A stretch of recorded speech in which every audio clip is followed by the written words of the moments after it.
What's up everybody, Sujin Patel here. We're gonna talk about marketing strategies for 2018. It's a new year, hashtag new you, right? So let's talk about these 10 tips and tactics you can use in 2018 to grow your business. Number one is finding niche opportunities. I'm not talking about AdWords or Facebook ads. That stuff has been around for a while. It's expensive. It's time to try something new. Finding niche opportunities may be hard, but let me give you a couple examples. Quora ads could work for your business. They work better for B2C, self-service SaaS, podcast ads. You'll see Mailshake ads on podcasts. They work wonders. Billboards have been kind of abandoned, and you can get them for pennies on the dollar. I had a friend who bought, I think he spent $2,000, $3,000 on something that cost like $20,000, $30,000. So 10% of what they were trying to charge him. Pay Instagram influencers. Most of the people who have a good following on Instagram don't make any money. It sucks for them, but it's a great opportunity for you. You could pay them $150, $200, $500 to post a couple pieces of content, and that could drive you some traffic. It works for all different types of businesses. Better for B2C or lower price products or more consumer friendly stuff, because let's face it, people are not going on Instagram to learn about the latest and greatest sales tactics. Most of the time they're not. All right, contact blogs. Maybe you can rent out their blog posts for SEO traffic. So I've done this quite successfully. Go find blogs that are ranking well on Google. They may have just been, it's an old blog post, or maybe they don't really care about it.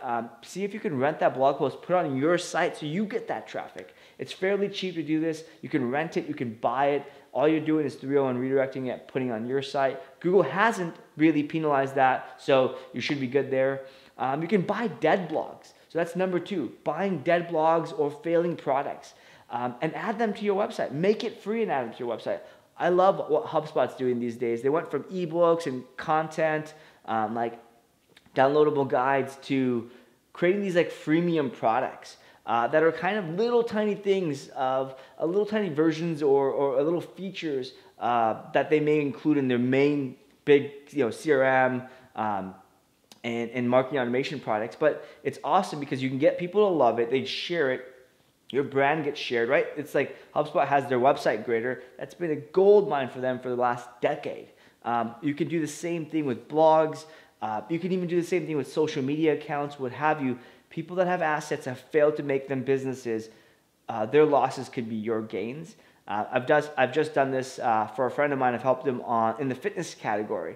Bought a couple old fitness blogs, put them into one place, and it helped him launch his new blog much faster than if you just had to start from scratch. All right, number three is cross promotion and co-marketing, right? So find other companies that are in the similar niche or space to you and seeing if you can like pimp each other out, for lack of a better word or phrase. Pump traffic, like go email your whole list about their offer, about their product, or like maybe even talk about how you're using it or whatever it may be. Co-marketing may be like a joint webinar you do together, what have you. This is generally something that doesn't work that well for conversions.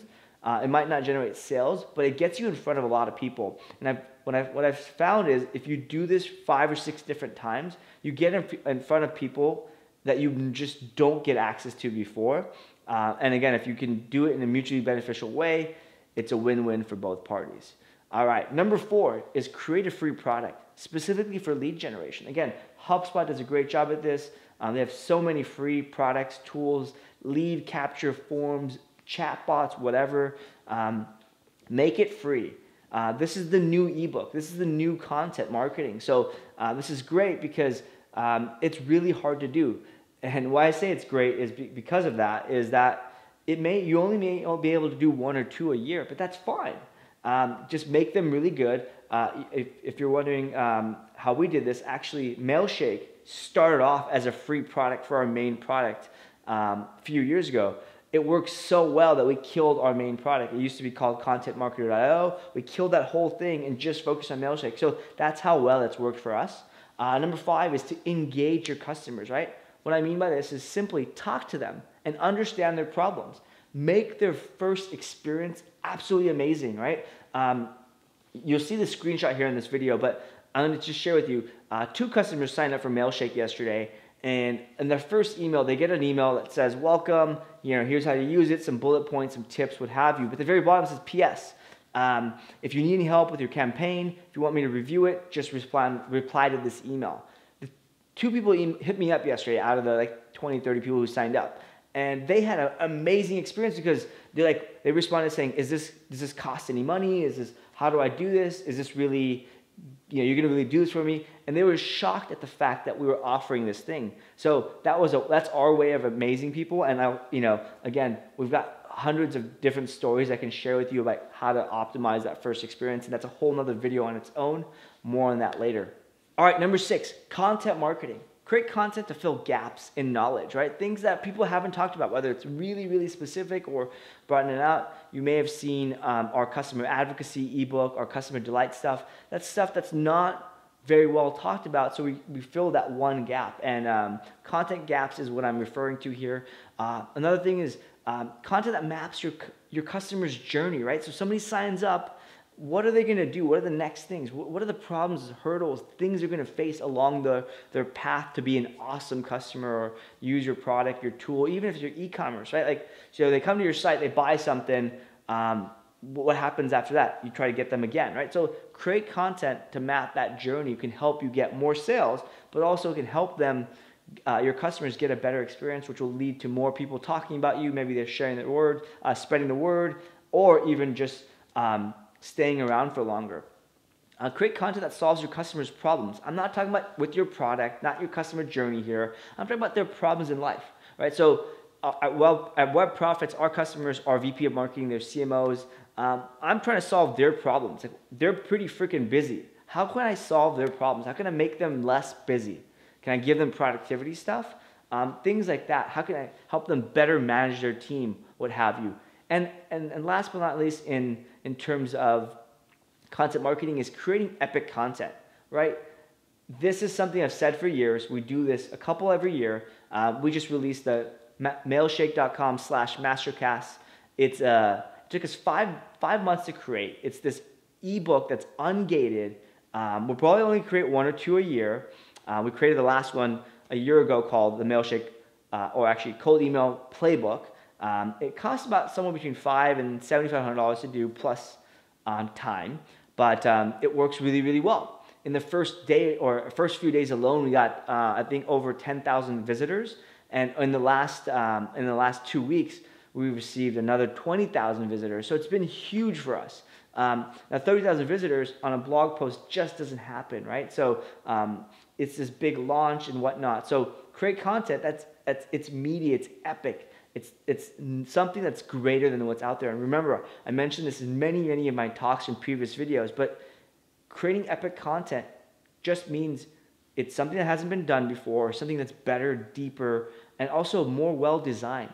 Putting a well-designed images and graphics and making it look like $1 million can make mediocre content look epic. So if you can't write can't write great content, at least you can put it into a nice bow. All right, number 7, change from leads to conversations. Stop thinking about leads. Think about conversations. What I mean by this is use chatbots. Like, for example, elixboutique.com. When you go to their website, it's a chatbot that pops up like anything can help you with, and you go through this experience and you're kind of having a conversation. Now, that conversation is obviously automated and it's led by this bot, but you already have captured the lead because the conversation started. Now you can message them on Facebook, and you get enough of those folks with a low friction kind of, if they're logged into Facebook, they're already kind of there. You can get more opt-ins than you can via email, but it's a great way, right, to start a conversation because you're engaging, and they didn't even know they became a lead during this process. Chatbots are great for scheduling calls, right? So I love the Drift bot that can help you schedule calls. I think Intercom and a few other companies have it now too. But instead of kind of going back and forth, fill out this lead form, you contact them, schedule a time, whatever, you send them your calendar link at the end of the day, or you go back and forth. The chatbot will prompt up, and bam, you can get that call scheduled way quicker, and before they even become technically a lead. Another thing is you can use chatbots to engage people who have high intent, right? Think about customers who, for example, our agency, if they visited the pricing page, if they visited our case studies page, and then they go to our blog post, they're probably interested in what the heck we have to do. So propping up chat during these different flows, or maybe even time on site, can help you get more leads. And again, it helps you get more conversations started than it is leads, but they ultimately get you more leads. All right, number 8, video. Look at this. You can see my enthusiasm. I actually give a crap. I know what I'm talking about. You can see, any idiot can write a piece of content, and a lot of people ghostwrite on people's behalves, but you can't ghost video something, right? You can't take my passion. You can't take my passion. You can't fake that even. So video works really, really well. And again, YouTube is the second largest search engine, and there's a lot less traffic. I rank for the keyword growth hacking. I've been kind of bottom of page 1, top of page 2 for quite a bit, and that's driving me about 10,000 new impressions, views per month on my videos. It's not the greatest ROI, but I get about 4 or 5 new comments a month and about 20 new inquiries a month. That's leads. Not all of them are qualified leads, but 20 new leads from a video I created 2 years ago. All right, double down on your high traffic sources, or your high traffic pages, your blog posts, any pages that are ranking well or driving some traffic, or maybe they're on page 2. Look at your analytics and see your top 25, top 30 pages, see what they're ranking for, and improve them. Make them better with images, optimize them to put the chatbot on there, or more lead or call to actions, and just make them better. Maybe you write more details, you update them, what have you, so this can improve your search engine rankings. And lastly, this is a bit of a gimmick, but use the word artificial intelligence or AI or machine learning in your marketing copy. I see this all the time. Everybody's hot and heavy about AI and using AI. Most companies I see actually don't do real AI or real machine learning, but they have it in their marketing copy that gets their attention. This is just something people are looking for. So if you just want to put AI, if you put it in your ad text, you put it in your marketing copy, you will get people more interested. And hey, you can sleep better at night because everybody does it and most people don't have AI. All right, guys, that's the marketing strategies for 2018. What are you waiting for? Get started now. And if you have any questions, leave a comment below. And if you have any tools or things to add to here, definitely let me know.